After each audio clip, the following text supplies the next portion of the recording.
Mortgage rates are finally easing. But here's the twist that could change your financial game. Experts are buzzing about a significant progress in the housing market, and it's time to unpack what this means for homeowners. Let's start with the numbers.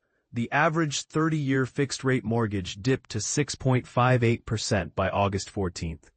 A slight but meaningful drop from 6.63% the week before, according to Freddie Mac. That might not sound earth-shattering, but consider this. Rates have fallen nearly 1.5 percentage points since October 2023, when they were flirting with 8%. Jessica Lotz, deputy chief economist at the National Association of Realtors, calls this a substantial improvement, a phrase that hints at the bigger picture. But here's where it gets controversial. While lower rates are a win for many, not all homeowners are in the same boat. About 18.8% of existing mortgages still carry rates of 6% or higher, as reported by Realtor.com. If you're in this group, especially if you locked in rates during the 2023 frenzy, refinancing might be your golden ticket. Joel Kahn of the Mortgage Bankers Association notes that refinance applications have hit their highest level in 4 weeks, with 42% of all applications now being refinances, the most since April. That's a clear signal that homeowners are taking notice. But what's driving this shift? The 30-year rate peaked at 6.89% in May, and while the Federal Reserve has kept its benchmark rate steady at 4.25% to 4.5% since December, mortgage rates are dancing to a different tune. Experts like Melissa Cohn from William Ravis Mortgage explain that mortgage rates are more closely tied to 10-year Treasury yields, which have been falling due to weaker-than-expected economic data.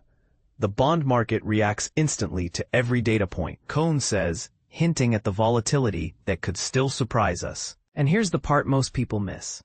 Even if the Fed cuts rates in September, the bond market might have already priced that move in. So, what's the takeaway for you? If your mortgage rate is above 6%, especially 7% or higher, refinancing could save you thousands.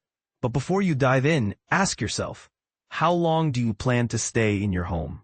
Refinancing isn't free. Closing costs typically range from 2% to 6% of your new loan balance.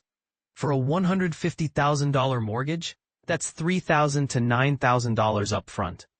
Chen Zhao from Redfin warns that many homeowners overlook this window of opportunity. A common mistake is not realizing when rates drop enough to justify refinancing. She says, the rule of thumb? If rates are at least 50 basis points, 0.5%, lower than your current rate, it's worth exploring. If they're a full percentage point lower, Zhao says, you should almost certainly refinance. But what if you're in a high-cost area where closing fees eat into those savings? Let's explore the nuances. And here's a thought-provoking question. Should the average homeowner even care about these fluctuations? Or is this a game only for those with the financial bandwidth to track every decimal point? Share your take in the comments. Do you think the current rate drop is a silver lining? Or are the costs still too steep to justify action?